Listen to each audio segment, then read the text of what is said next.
Hey YouTube, it's a very nice morning in Pennsylvania, May 1st I think it is.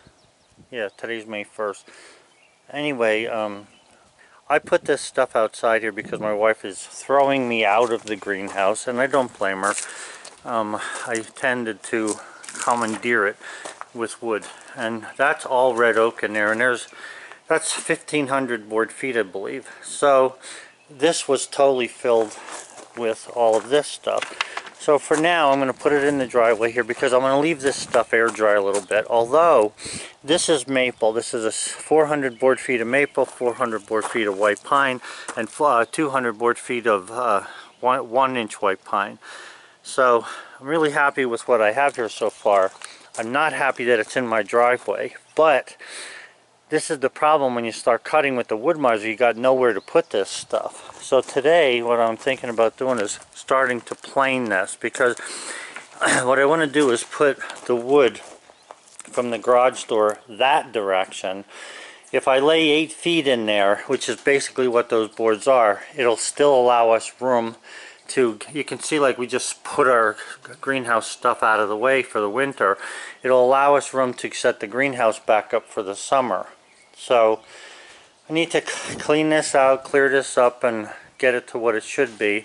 But I'm thinking about planing all these boards. So I'm going to set the planer up here and see if I can't get all these boards planed, because for one thing, they'll take up half as much space once they're planed.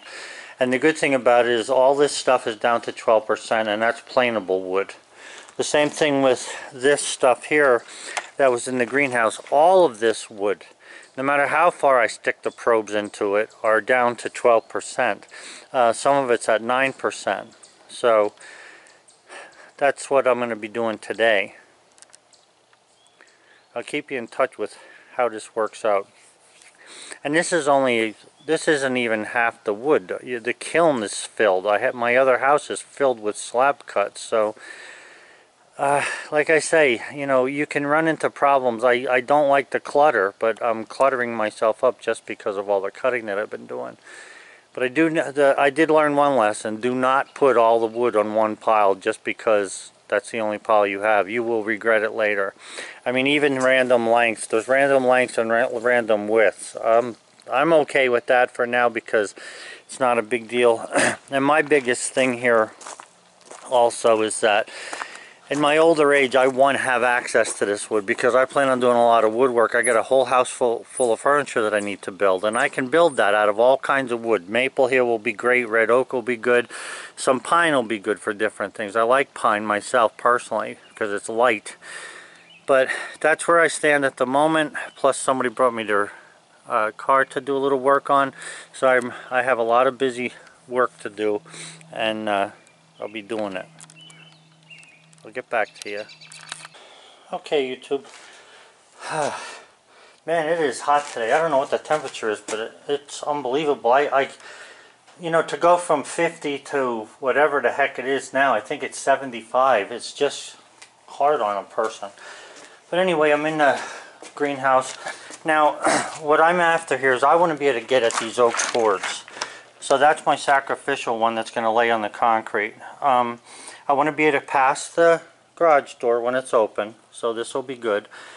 And now I'm going to start laying boards out here. Now, this board is what I'm going to call semi-planed. In other words, I want to have the ability to be able to plane wood yet when I'm up at the house doing my trim. So to be able to do that, I'm just sort of smoothing the board out. If it's not perfect, but the ideal thing here is I'm a 1/16 bigger than 3/4, so we're at 13/16. That's perfect for me because that means I can at least put a plain finish on one face for things like windowsills and stuff. So I laid the first board. I'm going to work on 1x6 today, and that's what I'm going to plane. I got the planer set up here. A little bit of a haphazard thing. I have nothing to catch the board, so I got to be at the other end for every one that goes through. It's because I haven't got the room right here to work this. But I'll come up with something better as I go. But for right now, like I say, I'm trying to get everything in order. So I'm going to start with the one by red oak. And by the way, this red oak is down to 9%. 9% is perfect to work in, because in a house, when you're building it, there's no heat in it or anything like that, that'll be just about the moisture content that's in the house itself. So I'm just going to plane this and stack it and get it ready for going up to the house. So far this Porter Cable planer has been working good. Not the best. It was giving me a snipe on one end, so thank God that I had the insight to cut all the boards 8'3". So that little snipe that I get, since I'm by myself here and I can't railroad the boards, I just cut the snipe off at the end. I end up with like this piece is what I end up with for scrap, and that's okay because I can use that for all kinds of little things if I want to. So I got the circular saw to cut the length after I do the planing. That's my procedure I'm going to follow here. Well, everything was going good. The planer was working fine, and actually the planer is working fine until I decided to try to plane metal. Darn, it was really doing a good job on that red oak, and then I hit that. I didn't even know I hit it. I actually put it through twice, and I nicked the blade twice, so that doesn't help matters. Now there's a mark in the blade. The good thing is that I had it on the far side of the Porter Cable when it went through, so I can still do 1/6 on this side. So I'm just going to stay on this side of the planer doing 1/6 until the blade is dull enough that I need to sharpen it, and then I'll turn that blade around. Both blades got, you know, there's two blades in there, they're reversible, but they hit the nail. But like I say, luckily on that side. So yeah, I didn't even see that nail in there. It was apparently I hit that, and I'd say definitely with the saw, you know, with the wood miser when I was going through. But it happens. It's the way it is. So I'm going to keep planing 1/6, see how far I can get with this. There's about 100 board feet there almost. It's doing a good job. It's not too hard here. The hardest thing is that I'm on this downhill slope trying to work. I really got to set this up better for myself, but we're getting there. Well, YouTube, it is quitting time, 4 o'clock. That's old people quitting time. And there's about 175, well, probably 200, yeah, 200 board feet there of planed red oak.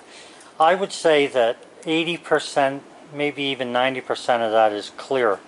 There are pieces there that got cracks in them, but that's not going to matter, because 90% of this I'm going to be ripping up into windowsills, trim, and all kind of stuff. I just want to get it stacked so I can get at it. That's why I have it facing the garage door here, so I can grab boards and pull them out. So that's it for today. I managed to get the mess cleaned up, put it in bags. I think I'm going to use that for the chickens instead of buying straw. It should work. John, if it ain't going to work, Halado, let me know. But otherwise, that's what I'm going to try. Oh.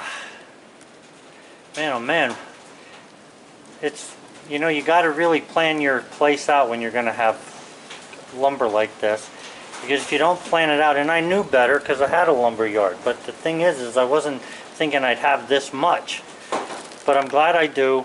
I'm not complaining. I'm just saying you need to figure out where you're going to put stuff, and then put it there in the first place. Have a good one, guys. Supposed to rain. I want to vacuum this so it doesn't blow or wash all over.